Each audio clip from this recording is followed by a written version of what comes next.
അസ്സലാമു അലൈക്കും.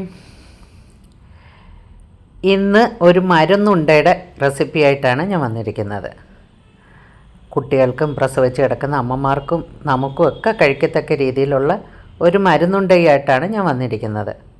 അപ്പോൾ അതിനായി ഒരു പാൻ അടുപ്പിൽ വെച്ച് ചൂടാക്കിയ ശേഷം അതിലേക്ക് ജീരകവും ഉലുവയും ഇട്ട് കൊടുത്തിട്ടുണ്ട്. പിന്നെ ചേർക്കുന്നത് കരിഞ്ജീരകമാണ്. അപ്പോൾ ഇനി ഇത് മൂന്നും കൂടെ നമുക്കൊന്ന് നന്നായിട്ടൊന്ന് പൊട്ടി വരുന്നത് വരെ ഫ്രൈ ചെയ്തെടുക്കാം. അപ്പോൾ ഈ മരുന്നുണ്ട് കുട്ടികൾക്കും മുതിർന്നവർക്കും അമ്മമാർക്കും ഒക്കെ കഴിക്കത്തക്ക രീതിയിലാണ് ഞാനിത് ഉണ്ടാക്കിയെടുക്കുന്നത്. അതുകൊണ്ട് തന്നെ നമ്മുടെ കുഞ്ഞുങ്ങൾക്ക് കൊടുക്കാം.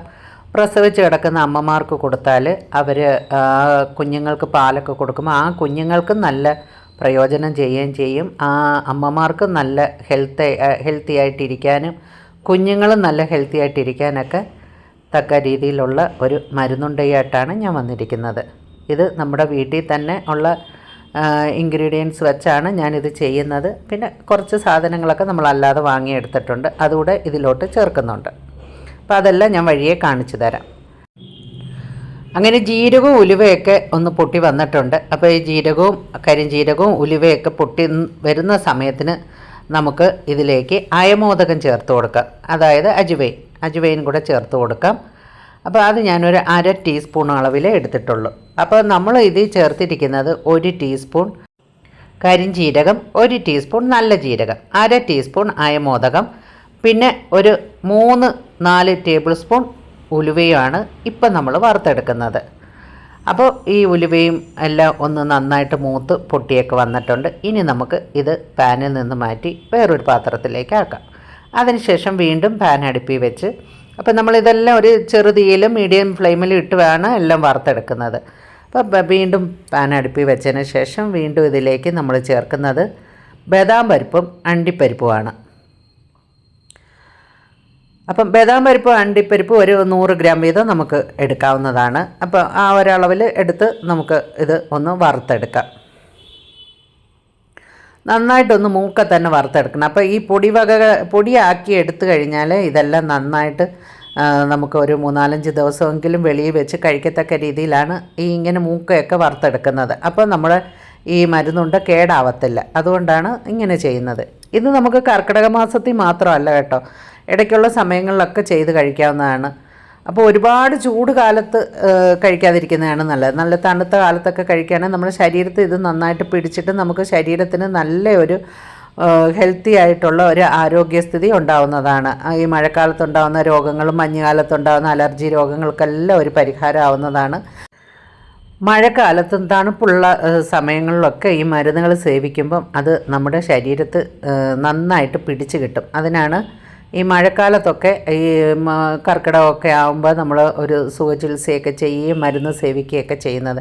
അത് നമുക്ക് 1 വർഷത്തെ ഫലമാണ് നമുക്ക് കിട്ടുന്നത്. അതുകൊണ്ടാണ് ഈ മഴക്കാലം ആകുമ്പോൾ നമ്മൾ ചില മരുന്നുകളൊക്കെ സേവിക്കണമെന്ന് പറയുന്നത്. ആയുർവേദത്തിൽ തന്നെ കർക്കിടക ചികിത്സ എന്ന് പറഞ്ഞാൽ അത് പ്രത്യേകതരം ചികിത്സ, കിഴിയും എണ്ണതേപ്പും കുളിയും ആവി പിടിയും ഒക്കെ ആയിട്ട് അത് നമ്മുടെ ശരീരത്തിൽ നല്ല ഹെൽത്തും നമ്മുടെ പ്രായം കുറയ്ക്കാനും നമ്മുടെ നാഡീനരമ്പുകളിലൊക്കെ നല്ല പ്രയോജനം കിട്ടുന്ന രീതിയിലൊക്കെയാണ് അവരത് ചെയ്തു തരുന്നത്. അപ്പോൾ ഇങ്ങനെയുള്ള മരുന്നുകളും കൂടെ സേവിച്ചാൽ കുറച്ചുകൂടി നല്ലതാണ്, കുറച്ചുകൂടി നമുക്ക് ഹെൽത്തി ആയിട്ടിരിക്കാൻ സാധിക്കും. അപ്പോൾ നമുക്ക് വീട്ടിൽ തന്നെ ഇതൊക്കെ ചെയ്ത് കഴിക്കാവുന്നതാണ്. അപ്പോൾ അതെല്ലാം വറുത്ത് മാറ്റിയതിന് ശേഷം പിന്നെ ഞാൻ ഇതിനകത്തോട്ട് ചേർക്കുന്നത് നിലക്കടലയാണ്, അതായത് കപ്പലണ്ടി. അങ്ങനെ നിലക്കടലയും ചേർത്ത്, നിലക്കടല തൊലിയോട് കൂടിയാണ് ചേർത്തിരിക്കുന്നത്. അപ്പോൾ പച്ച നിലക്കടലയാണ് എൻ്റെ കയ്യിലുള്ളത്, വറുത്തതല്ല. വറുത്തതാണെങ്കിൽ നമ്മൾ തൊലി മാറ്റി പൊടിച്ചെടുത്താൽ മതി. ഇത് ഇപ്പം വറുക്കാത്തതായതുകൊണ്ട് ഞാൻ ആ പാനിലോട്ടിട്ട് അത് നന്നായിട്ടൊന്ന് വറുത്തെടുക്കുകയാണ്. അത് ഞാനൊരു 120 ml കപ്പിൽ 1 കപ്പാണ് എടുത്തിരിക്കുന്നത്. അപ്പോൾ അതും മാറ്റിയതിന് ശേഷം പിന്നെ ചേർക്കുന്നത് മത്തൻ്റെ സീഡാണ്, അതായത് മത്തേരി. അപ്പോൾ അത് ഒരു 2 ടേബിൾ സ്പൂൺ ചേർത്തിട്ടുണ്ട്. പിന്നെ ചേർത്തിരിക്കുന്നത് ഫ്ലാക്സ് സീഡാണ്, അതും ഒരു 50 ഗ്രാമോളം ചേർക്കുന്നുണ്ട്. പിന്നെ ചേർക്കുന്നത് എള്ളാണ്. അപ്പം വെളുത്ത എള്ളയാണ് ഞാൻ ചേർത്തിരിക്കുന്നത്. എൻ്റെ കയ്യിൽ കറുത്ത എള്ള ഇല്ലാത്തതുകൊണ്ടാണ് വെളുത്ത എള്ള ഉള്ളായിരുന്നു, അതുകൊണ്ട് ചേർത്ത്. അപ്പോൾ ഏത് എള്ള വേണമെങ്കിലും ചേർക്കാം. അപ്പോൾ ഞാൻ ഇവിടെ വെളുത്ത എള്ളാണ് ചേർത്തിരിക്കുന്നത്. അതും ഒരു 50 ഗ്രാമോളം ചേർത്തിട്ടുണ്ട്. അങ്ങനെ അതെല്ലാം കൂടെ അതും ഒന്ന് പൊട്ടി വരുന്നവരെ വറുത്തെടുക്കാം. അപ്പോൾ എന്നിട്ട് അതും നമുക്ക് പാനിൽ നിന്ന് മാറ്റാം. അതിനുശേഷം നമുക്ക് വേണ്ടത് മുതിരയാണ്. അപ്പോൾ മുതിര ഞാൻ ഒന്ന് കഴുകി അരിച്ച് ഒന്ന് വെള്ളമൊക്കെ തോർത്തി എടുത്തതാണ് മുതിര. പിന്നെ ചേർക്കുന്നത് ഞവര അരിയാണ്. അപ്പോൾ ഞവര അരി ഞാൻ ഇവിടെ അല്ല, നാട്ടിൽ നിന്ന് കൊണ്ടുവന്നതാണ്. നാട്ടിൽ റിലയൻസിൽ നിന്ന് വാങ്ങിച്ചുകൊണ്ട് വന്നതാണ്. അപ്പോൾ റിലയൻസിലൊക്കെ ഞവര അരിയൊക്കെ ഇപ്പോൾ ധാരാളമായിട്ട് കിട്ടും. പണ്ട് അങ്ങാടി കടകളിലൊക്കെ കിട്ടത്തുള്ളായിരുന്നു. ഇപ്പം റിലയൻസിൽ സൂപ്പർ മാർക്കറ്റിലൊക്കെ കിട്ടും. അപ്പോൾ അതാണ്ട് ഞാനിവിടെ ഞവര അരി എടുത്തിരിക്കുന്നതിന് ന്യൂമൽസിൻ്റെ ഞവര അരിയാണ് എടുത്തിരിക്കുന്നത്. നല്ല അരിയാണ്. ഞാൻ ഇതാണ് കഞ്ഞി വെച്ചൊക്കെ കുടിക്കുന്നത്. അപ്പം അത് നമ്മൾ ഒരു 120 ml ഒരു കപ്പ് അരി എടുത്തിട്ടുണ്ട്. മുതിര ഒരു 1/4 കപ്പുമാണ് എടുത്തിരിക്കുന്നത്. അങ്ങനെ ഇതെല്ലാം കൂടി നമുക്കൊന്ന് വറുത്തെടുക്കാം.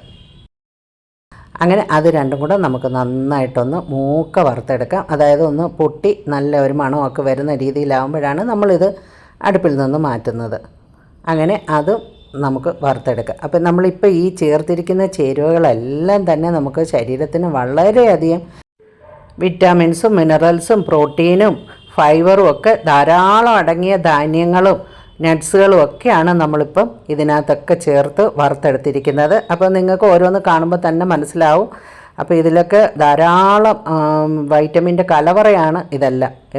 വിറ്റാമിൻ എയും വിറ്റാമിൻ ബിയും വിറ്റാമിൻ B12 ഒക്കെ ധാരാളം അടങ്ങിയിട്ടുള്ള ധാന്യങ്ങളായാലും മറ്റ് നട്ട്സും ഒക്കെ ആയാലും അങ്ങനെയുള്ളതാണ് നമ്മളിതിൽ ചേർത്തിരിക്കുന്നത്. അപ്പോൾ ഇനി അതെല്ലാം മൂത്ത് വന്നിട്ടുണ്ട്. ഇനി ഇതും നമുക്ക് പാനിൽ നിന്ന് മാറ്റിയതിന് ശേഷം വീണ്ടും നമ്മൾ ഈ പാനിലേക്ക് ചേർക്കുന്നത് ആസാളിയാണ്. ആസാളി ഒരു 2 ടേബിൾ സ്പൂണോളം ചേർക്കുന്നുണ്ട്. ആസാളി ഒരുപാട് ചേർത്താലും കഴിക്കും, അതുകൊണ്ടാണ് ഒരു 2 ടേബിൾ സ്പൂണോളം നമ്മളിതിൽ ചേർത്തിട്ടുണ്ട്. അത് ഒന്ന് ചൂട് പിടിച്ചാൽ മതി. അപ്പോഴത്തേക്കും നമുക്ക് അടുപ്പിൽ നിന്ന് മാറ്റാം. അല്ല പൊട്ടി വരുന്നവരെ ഒന്നും നോക്കണ്ട. അതൊന്ന് നന്നായിട്ടൊന്ന് ചൂട് പിടിക്കുന്ന സമയത്ത് നമുക്ക് ആ അടുപ്പിൽ നിന്ന് മാറ്റാവുന്നതാണ്. അപ്പോൾ അവസാനമായി നമ്മൾ ചേർത്തിരിക്കുന്നത് ആസാളിയാണ്. ആസാളിക്ക് നമ്മുടെ ശരീരോഷ്മാവൊക്കെ നിയന്ത്രിക്കാനും നമ്മുടെ ഗട്ട് റിലേറ്റഡ് ആയിട്ടുള്ള പ്രശ്നങ്ങൾക്കൊക്കെ പരിഹാരം നൽകാനും ഒക്കെ സാധിക്കുന്നതാണ്. അപ്പോൾ നമ്മുടെ ഗട്ടിലുള്ള ബാക്ടീരിയയ്ക്കെല്ലാം നല്ലൊരു ഭക്ഷണമാണ് ആസാളി. ആസാളി, ചിയാ സീഡ്, സബ്ജ സീഡ് ഇതൊക്കെ നമ്മൾ കുതിർത്ത് നാരങ്ങ വെള്ളത്തിലോ തൈരിലോ ഒക്കെ കഴിക്കുന്നത് വളരെ നല്ലതാണ്.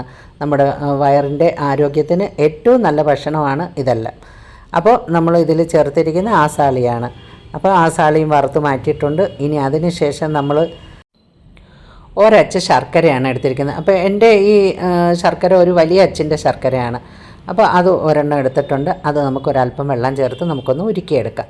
അതിനുശേഷം നമ്മൾ ഈ വറുത്ത് വെച്ചിരിക്കുന്ന എല്ലാം ഞാനൊരു പ്ലേറ്റിലോട്ടാണ് മാറ്റി വെച്ചിരുന്നത്. അപ്പോൾ അതുകൊണ്ട് ഇതെല്ലാം കൂടാണ് നമ്മൾ വറുത്തെടുത്തിരിക്കുന്നത്. അതിന് മുന്നേ നമ്മൾ വറുത്തെടുത്ത് നിലക്കടല അതും ഒരു പ്ലേറ്റിൽ മാറ്റിയിട്ടുണ്ട്. ഇനി അതിൻ്റെ തൊലി ഒന്ന് കളഞ്ഞെടുക്കാം. അപ്പോൾ ആ തൊലിയെല്ലാം കളഞ്ഞിട്ട് നമുക്ക് ഒരു മിക്സിയുടെ ജാറിലിട്ട് പൊടിച്ചെടുക്കാം. എന്നിട്ട് ഇത് ഓരോ കൂട്ടമായിട്ട് നമുക്ക് മിക്സിയുടെ ജാറിലോട്ടിട്ട് നന്നായിട്ടൊന്ന് പൊടിച്ചെടുക്കണം. അതായത് നമുക്ക് ഒന്ന് ചെറുതായിട്ടൊന്ന് കടിക്കണം, എന്നാൽ നല്ല പൊടിയുമായിരിക്കണം. ആ രീതിയിൽ വേണം നമ്മളിത് പൊടിച്ചെടുക്കാൻ. അങ്ങനെ നിലക്കടലയുടെ തൊലിയെല്ലാം കളഞ്ഞതിന് ശേഷം മിക്സിയുടെ ജാറിലിട്ട് ഈ രീതിയിൽ പൊടിച്ചെടുത്തിട്ടുണ്ട്. നല്ല രീതിയിൽ പൊടിഞ്ഞ് കിട്ടിയിട്ടുണ്ട്. ഇനി ഈ പൊടിയെല്ലാം നമുക്ക് ഓരോ ബൗളിലോട്ട് മാറ്റാം. അങ്ങനെ നമ്മൾ കുറേശ്ശെയായിട്ട് നമ്മൾ നേരത്തെ വറുത്ത് വെച്ചിരിക്കുന്ന ഓരോരോ സാധനങ്ങൾ ജാറിൽ കൊള്ളുന്ന രീതിയിൽ പൊടിച്ചെടുക്കുകയാണ്. പൊടിച്ചെടുത്തതിന് ശേഷം പിന്നെ കാണിക്കാം. അപ്പോൾ പൊടി വകകളെല്ലാം ഇവിടെ റെഡി ആയിട്ടുണ്ട്. അതിനുശേഷം വീണ്ടും നമ്മൾ ആ പാൻ അടുപ്പിലോട്ട് വെച്ചിട്ട് അതിലേക്ക് നമ്മൾ ഒരു ചെറിയ തേങ്ങയാണ് ഇട്ട് കൊടുത്തിരിക്കുന്നത്. ഒരു ചെറിയ തേങ്ങ ഫുള്ളായിട്ടാണ് ഞാൻ എടുത്തിരിക്കുന്നത്. ആ തേങ്ങ മിക്സിയുടെ ജാറിലിട്ട് ഒന്ന് പൊടിച്ചെടുത്ത ശേഷമാണ് പാനിലോട്ട് ഇട്ട് കൊടുത്തിരിക്കുന്നത്. എന്നിട്ട് ഇത് നമുക്ക് അതിൻ്റെ വെള്ളമൊക്കെ ഒന്ന് വറ്റി വരുന്ന രീതിയിൽ നമുക്കിതൊന്ന് വറുത്തെടുക്കാം. അപ്പോൾ അതൊന്ന് ജസ്റ്റ് അതിൻ്റെ വെള്ളം ഒന്ന് വറ്റി കിട്ടണം. അത് അല്ലാതെ ഒരുപാട് മൂത്ത് പോകരുത്. ആ രീതിയിലൊന്ന് വറുത്ത് മാറ്റിയതിന് ശേഷം പിന്നെ നമ്മൾ പൊടിച്ച് വെച്ചിരിക്കുന്ന ഈ പൊടി വകകളെല്ലാം ഈ പാനിലോട്ട് ഇട്ട് കൊടുക്കാം. ഈ പാനിൽ ഇട്ട് കൊടുത്തതിന് ശേഷം എല്ലാം കൂടെ നന്നായിട്ട് നമുക്കൊന്ന് മിക്സ് ചെയ്തെടുക്കാം. അപ്പോൾ ഇതെല്ലാം മിക്സ് ചെയ്യുന്ന സമയത്തിന് നമ്മുടെ ശർക്കരയൊക്കെ ഉരുകി വന്നിട്ടുണ്ട്. അങ്ങനെ ആ ശർക്കരയൊക്കെ ഉരുകിയതും കൂടെ നമുക്ക് ഇതിനകത്തോട്ട് ചേർത്ത് കൊടുക്കാവുന്നതാണ്. അങ്ങനെ പൊടികളെല്ലാം നമ്മൾ തേങ്ങയിലോട്ട് തട്ടി കൊടുത്തിട്ടുണ്ട്. അപ്പോഴത്തേന് നമ്മൾ ഫ്ലെയിമെല്ലാം ഓഫ് ചെയ്തിട്ടാണ് ഇത് തട്ടി കൊടുക്കുന്നത്. പിന്നെ നമുക്ക് ഫ്ലെയിമിൻ്റെ ആവശ്യമില്ല. എന്നിട്ട് ഇതെല്ലാം കൂടെ ഒന്ന് മിക്സ് ചെയ്തെടുക്കാം. അപ്പോൾ നന്നായിട്ടൊന്ന് മിക്സ് ചെയ്തെടുത്ത് ആ ചൂടിൽ വെച്ച് തന്നെ നമ്മൾ ഇതിനകത്തോട്ട് ഒന്ന് മാവെല്ലാം അങ്ങോട്ടും ഇങ്ങോട്ടും ഒക്കെ ഒന്ന് മാറ്റിയതിന് ശേഷം നമ്മൾ ഈ ഉരുക്കി വെച്ചിരിക്കുന്ന ശർക്കര ഒഴിച്ചു കൊടുക്കുകയാണ്. അപ്പോൾ ഞാൻ ഈ ശർക്കര ഉരുക്കാൻ നേരത്തെ കുറച്ച് എൻ്റെ കയ്യിൽ പനങ്കൽക്കണ്ടുണ്ടായിരുന്നു, അതുകൂടെ ചേർത്ത് കൊടുത്തായിരുന്നു. അതാണ് ആ തരി തരിയായിട്ട് കിടക്കുന്നത്. അത് പിന്നെ ഒരല്പം വെള്ളം കൂടെ ചേർത്ത് ഞാൻ ഉരുക്കിയെടുത്ത് ഇതിനകത്തോട്ട് ചേർക്കുന്നുണ്ട്. പിന്നെ നമ്മളിതിൽ ചേർക്കുന്ന നെയ്യാണ്. അപ്പം നെയ്യ് ഒരുപാടങ്ങ് ചേർത്ത് കൊടുക്കേണ്ട കാര്യമില്ല. ഒരാവശ്യത്തിന് 2-3 ടേബിൾ സ്പൂൺ നെയ്യും കൂടെ ചേർത്തതിന് ശേഷം ആവശ്യത്തിന് ഒരല്പം ഉപ്പ്, ഈ മധുരമൊക്കെ ഒന്ന് ബാലൻസ് ചെയ്യാനും ഈ പൊടിയവകളെല്ലാം ധാന്യങ്ങളൊക്കെ ആയതുകൊണ്ട് തന്നെ ഒരല്പം ഉപ്പ് വേണം. എന്നിട്ട് ഇതെല്ലാം കൂടെ ചേർത്ത് നമുക്ക് നന്നായിട്ടൊന്ന് മിക്സ് ചെയ്തെടുക്കുക.